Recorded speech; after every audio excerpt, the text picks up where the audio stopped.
महिलाओं को संपत्ति में अधिकार था, महिलाओं को शिक्षा भी हासिल करने का अधिकार था और वो गुरुकुल जाया करती थी। महिलाएं गुरुकुल जाया करती थी।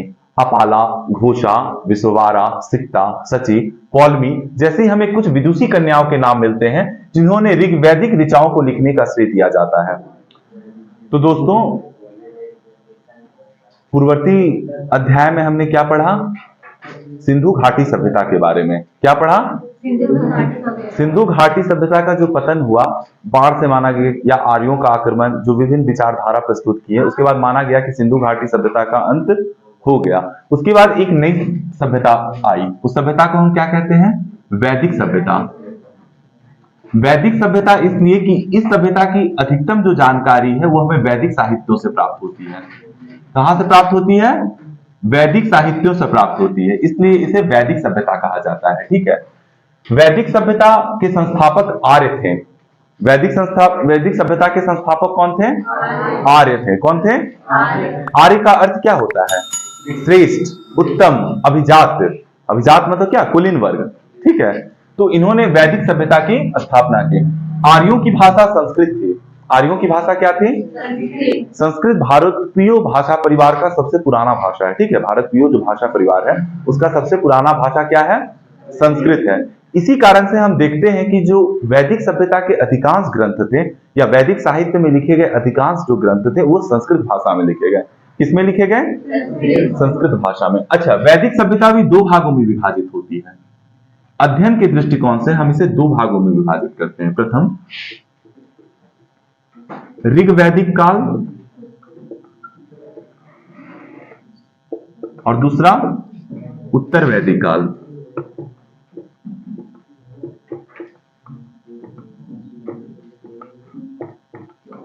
उत्तर वैदिक काल, ऋग्वैदिक काल और उत्तर वैदिक काल। अब देखिए, ऋग्वैदिक काल का कालक्रम कितना है? 1500 से 1000 ईसा पूर्व। ईसा से पूर्व की शताब्दियों में जो भी चीज होगा ईसा का पूर्व होगा। और ये कितना है? 1000 से 600 ईसा पूर्व। देखिए, दो क्वेश्चन आपका यहां से ही बन गया।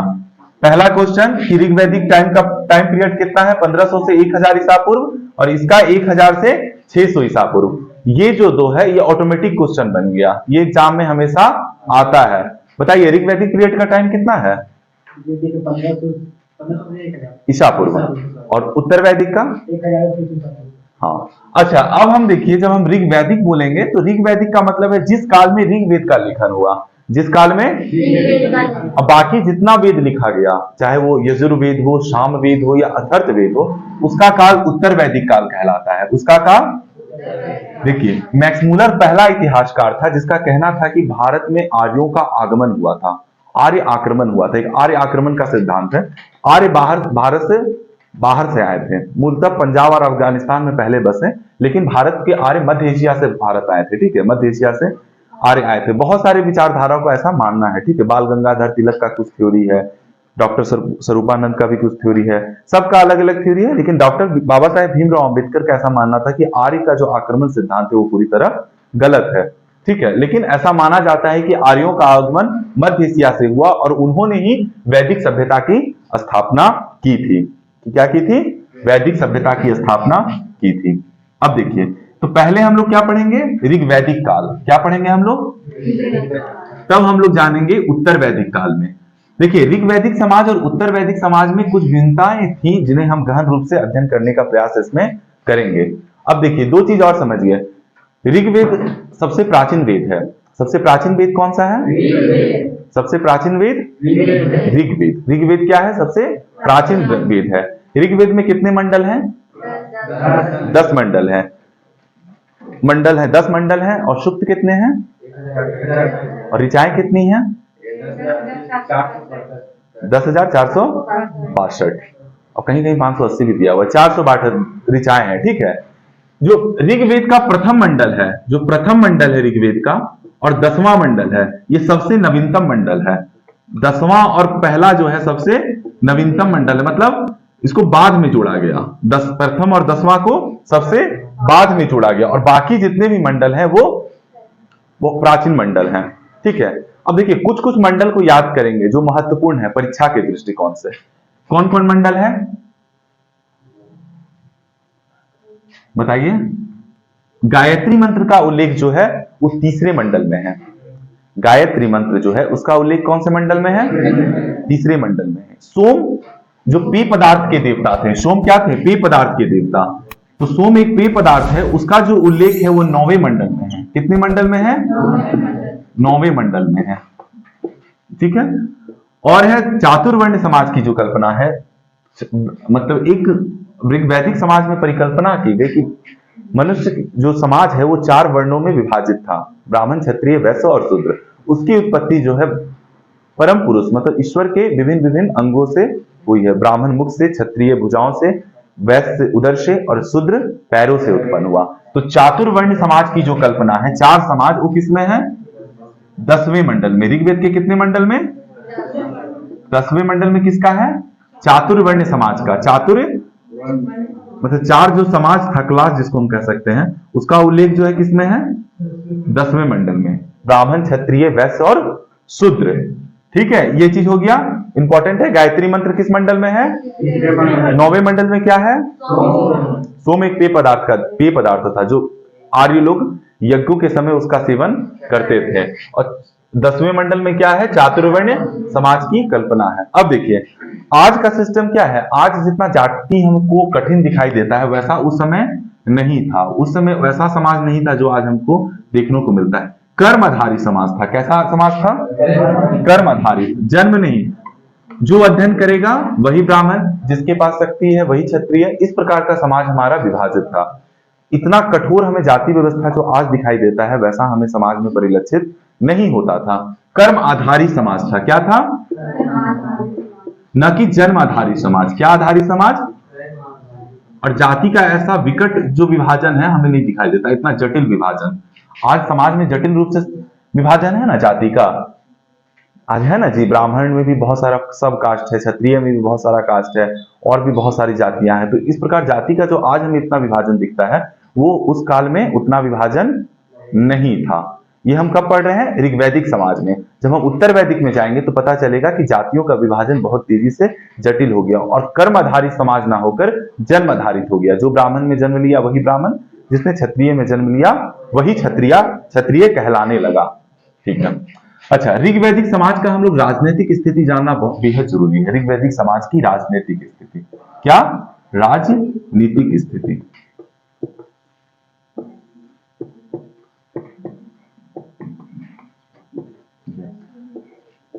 ऋग्वैदिक समाज का जो राजनीतिक स्थिति था, ये समाज जो था ना कबीलाई संरचना पर आधारित था। कबीला जैसा होता है ना, कबीला होता है ना, कबीला टाइप का, एक कबीला दूसरा कबीला, उसी कबीलाई संरचना पर आधारित समाज था। राज्य निर्माण के जो प्रमुख घटक थे वो अनुपस्थित थे। आज हमें राज्य निर्माण का जो प्रमुख घटक दिखता है कि राज्य में संप्रभुता है, जमीन है, सरकार है, वैसा हमको उस समय दृष्टिगोचर नहीं होता था। कुछ समितियां, कुछ संस्थाएं होती थी जो राजा पर नियंत्रण रखती थी। राजा का नियंत्रण मतलब है जो कबीला का प्रधान होता था, जो कबीला का प्रधान होता था उस पर नियंत्रण रखती थी। जैसे सभा, समिति, विधत,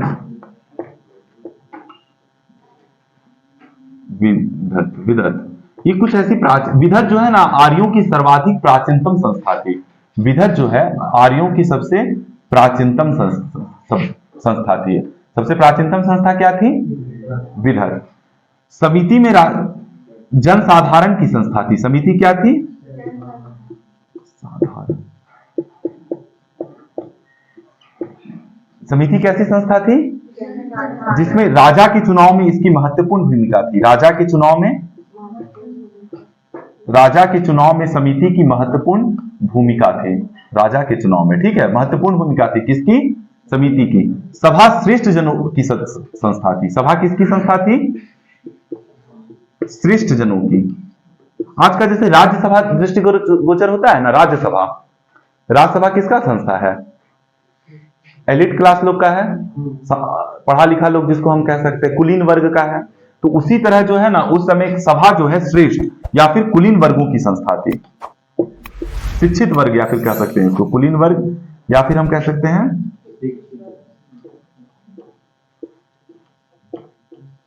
शिक्षित वर्ग थी। ठीक है, अब देखिए कुछ चीज ये चीज जानना पड़ेगा कि महिलाओं को किसमें अधिकार था। तो महिलाएं सभा और विधत की संस्थाएं ले सकती थी, सभा और विधत में भाग महिलाएं ले सकती थी, लेकिन समिति का सदस्य महिलाओं को नहीं बनाया जाता था। मूलतः किसमें, सभा और विधत में महिलाओं को राजनीतिक हिस्सेदारी दी जाती थी। इसका अर्थ यह है कि उस समय महिलाएं पढ़ी लिखी होंगी, ठीक है ना, महिलाएं पढ़ी लिखी होंगी तब ना सभा का सदस्यता उनको दिया जाता था। ठीक है, इसी प्रकार हमें इस बारे में पता चलता है कि महिलाएं उस समय शिक्षित थी, ठीक है, और उनको राजनीतिक अधिकार भी प्राप्त था।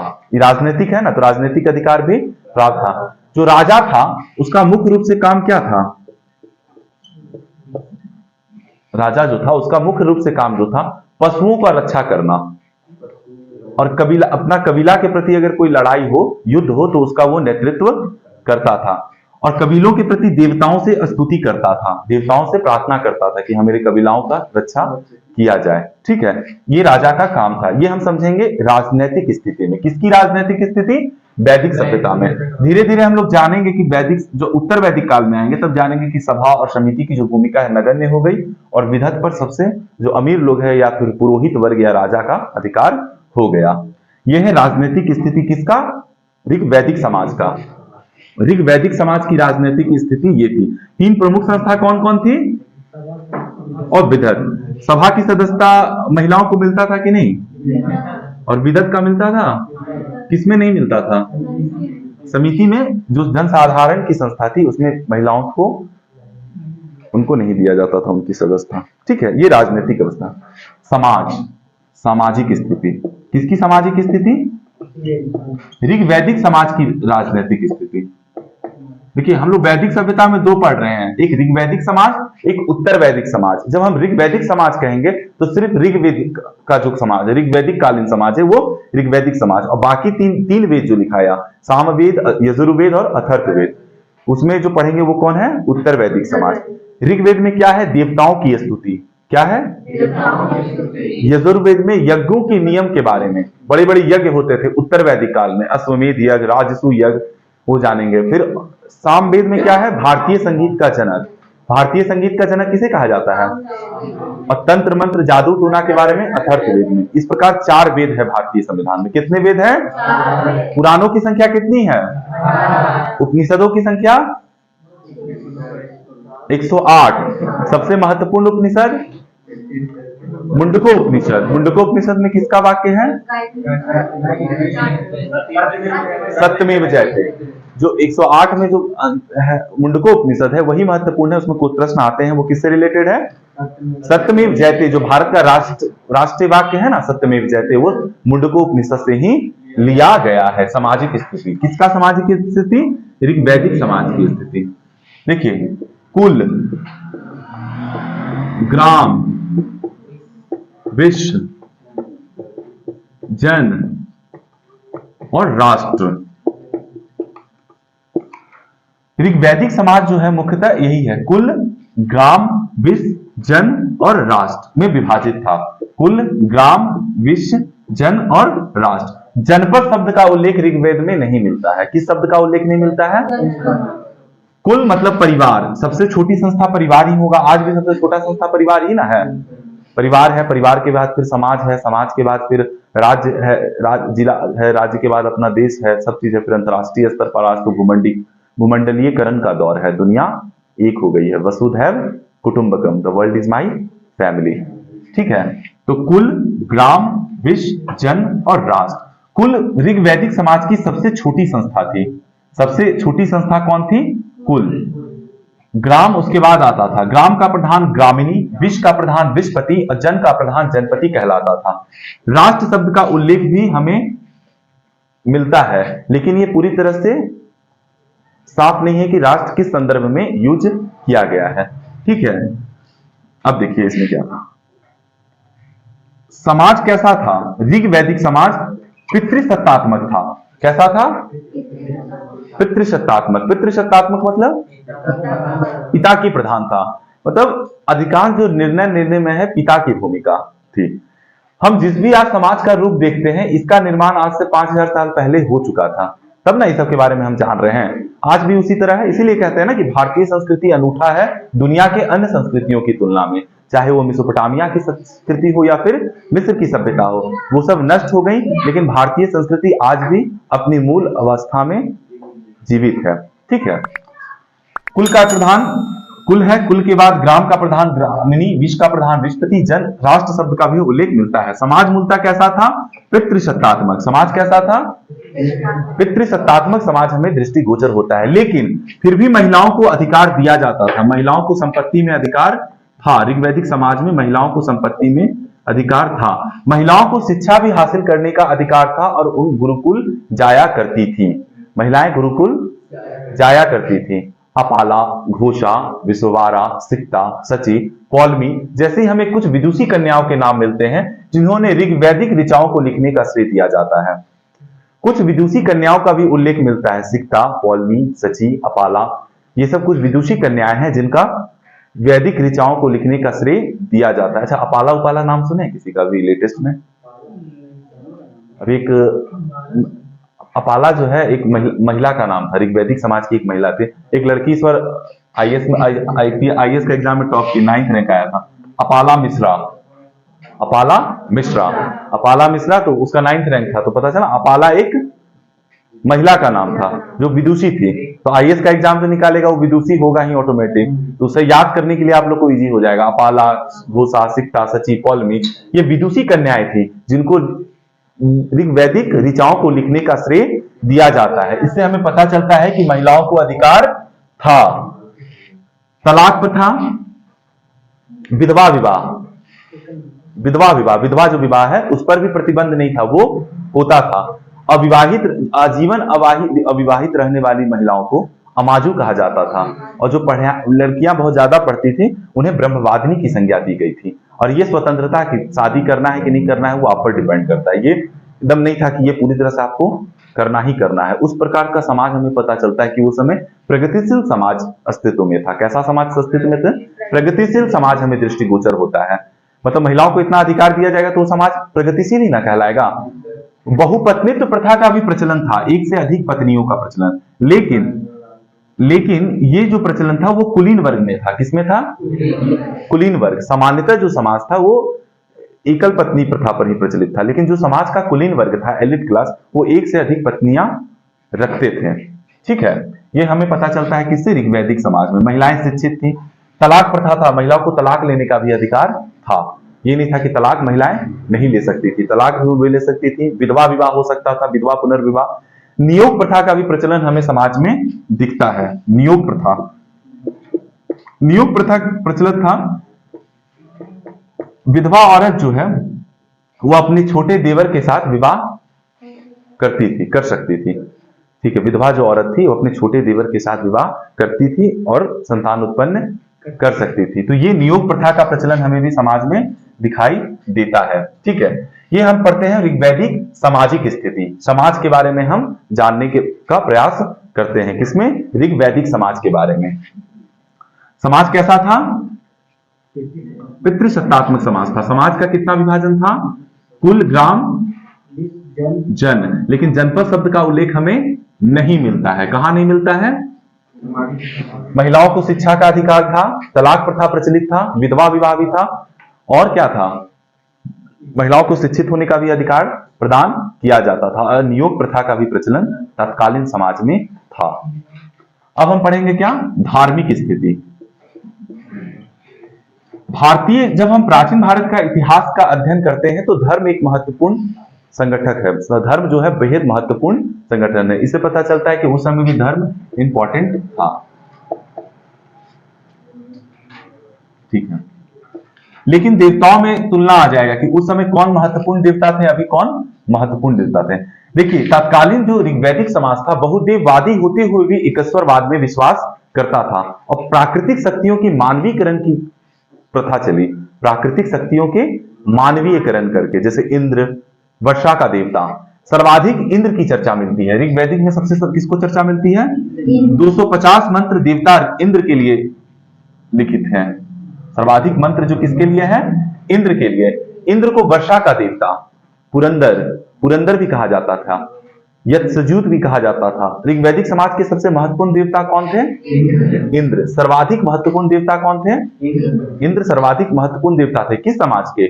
ऋग्वैदिक समाज के, जिसके लिए सर्वाधिक मंत्रों की रचना की गई है। दूसरा, 200 मंत्र अग्नि के लिए रचे गए हैं। 200 मंत्र किसके लिए हैं? अग्नि के लिए। अग्नि जो है उसके लिए सर्वाधिक मंत्र किसके लिए? 200 मंत्र किसके लिए रचे गए हैं? अग्नि के लिए गए हैं। गाय का अत्यधिक महत्व था। गाय का अत्यधिक महत्व था, और राजा का काम भी यही था कि वो गाय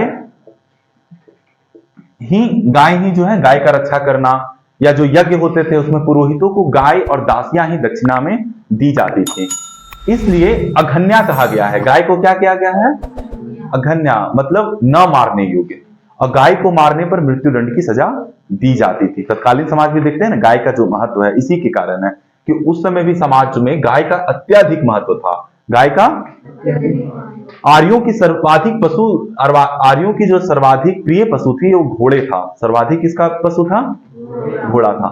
सबसे पवित्र नदी सरस्वती को माना जाता है। किसको माना जाता है? जिसको नदीतमा भी कहा जाता था। जिसको क्या कहा जाता था? नदीतमा, मतलब पवित्रकृत योनि, पवित्रकृत क्षेत्र से उत्पन्न होने वाली। सब सर्वाधिक पवित्रकृत नदी जो है, जो पवित्र नदी है, वो किसको माना जाता था? सरस्वती को माना जाता था। लेकिन हम देखते हैं कि ऋग्वेद में सर्वाधिक किस नदी की चर्चा है? सिंधु नदी की। सर्वाधिक चर्चा सिंधु नदी की है, लेकिन सर्वाधिक पवित्र नदी कौन सी है? सरस्वती। सरस्वती नदी सर्वाधिक पवित्र नदी मानी जाती है, गंगा नहीं। सरस्वती ऋग्वैदिक समाज की सबसे पवित्रकृत नदी थी। आर्यों का सर्वाधिक प्रिय पशु कौन था? घोड़ा। घोड़ा सर्वाधिक प्रिय पशु किनका था? आर्यों का। तो हम इससे पता चलता है कि धर्म बहुदेववादी होते हुए भी एकेश्वरवाद में विश्वास करता था। किसका मानवीयकरण करके पूजा करने की प्रथा चली? प्राकृतिक शक्तियों के मानवीयकरण करके उनकी पूजा करने की प्रथा चलती रही। अग्नि को जो है ना देवताओं और मनुष्यों में संबंध स्थापित करने का देवता माना जाता है, क्योंकि अग्नि के माध्यम से ही मनुष्य जो है देवताओं की आहुति प्रदान करते थे। ये हम पढ़ते हैं धार्मिक स्थिति में। गाय का बेहद महत्वपूर्ण महत्व था। कृषि प्रणाली, कौन सी प्रणाली? मीन्स आर्थिक स्थिति। अच्छा, एक देखिए, जब हम ऋग्वैदिक समाज पढ़ रहे थे ना, तो ऋग्वैदिक समाज में ये सिंधु घाटी सभ्यता जब हम पढ़ रहे थे, उसमें कृषि एक महत्वपूर्ण भूमिका में था। लेकिन जब हम वैदिक सभ्यता पढ़ते हैं तो आर्यों का पशुचारण मुख्य पेशा था। आर्यों का पशुचारण, पशु पालना जो है मुख्य पेशा था। पशुचारण जो है मुख्य पेशा था, लेकिन कृषि गौण भूमिका थी। कृषि की गौण भूमिका थी। कृषि गौण भूमिका में थी। कृषि महत्वपूर्ण नहीं था। महत्वपूर्ण क्या था? पशुचारण। अगर पूछेगा तो पशुपालन किस समाज का महत्वपूर्ण पेशा था? ऋग्वैदिक समाज का पशुपालन क्या था? मुख्य पेशा था। क्वेश्चन आता है एग्जाम में कि ऋग्वैदिक समाज का मुख्य पेशा क्या था, तो कृषि मत मार दीजिएगा, पशुपालन मारिएगा, क्योंकि पशुपालन ही ऋग्वैदिकों का या आर्यों की मुख्य पेशा था। क्या था? पशुपालन। अच्छा, कृषि का भी उल्लेख मिलता है, ठीक है, कृषि का भी उल्लेख मिलता है, लेकिन जिस प्रकार उत्तर वैदिक काल में कृषि का विकास हुआ, उतना व्यापक स्तर में कृषि का विकास नहीं हो पाया था। यहाँ पर ऋण देकर, ब्याज देकर लोन लिया जाता था, ठीक है, उसको सूदखोर कहा जाता था। सूद लेके देता था ना, जो लोन देता है उसको सूदखोर कहा जाता था, ठीक है। मतलब ये भी प्रथा प्रचलित थी। व्यापार की विधि वस्तु विनिमय प्रणाली थी। क्या थी? विनिमय। निष्क और शतनाम ये गले के आभूषण थे, जो बाद में जाकर विनिमय का माध्यम भी बने। निष्क और शतनाम जो गले के आभूषण थे, बाद में जाकर वस्तु थी, विनिमय का माध्यम भी बने। लेकिन तत्कालीन समाज में क्या था? वस्तु विनिमय प्रणाली, वाटर सिस्टम जिसको कहते हैं। एक वस्तु लीजिए और दूसरा वस्तु लीजिए, हाँ, वाटर सिस्टम कहते हैं ना इंग्लिश में वस्तु विनिमय प्रणाली को। इकोनॉमिक्स पढ़ेंगे तो देखेंगे इसके बारे में। वस्तु विनिमय प्रणाली तत्कालीन समाज में प्रचलित थी। पशुचारण इनका मुख्य पेशा था। कृषि गौण भूमिका में था। कृषि गौण भूमिका में था। आर्य मांसाहारी और शाकाहारी दोनों भोजन करते थे। आर्य मांसाहारी और शाकाहारी दोनों भोजन करते थे। घोड़े का मांस अश्वमेध यज्ञ के अवसर पर खाया जाता था। घोड़े का मांस अश्वमेध यज्ञ के अवसर पर खाया जाता था, ठीक है। गाय को क्या कहा जाता था? अघन्या, न मारने योग्य। मतलब जिसको मारा नहीं जा सकता है, ठीक है। बाकी जो भी अनाज है और फल फूल आपको दिखता है वो सब इस समय खाया जाता था, उसकी कृषि की जाती थी। लेकिन पूरा तरह से हम उसको नहीं दिखता है कि व्यापार का जो व्यवस्था हमें सिंधु घाटी सभ्यता में जितना व्यवस्थित दिखता है उतना हमें ऋग्वैदिक समाज में नहीं दृष्टिगोचर होता प्रतीत होता है।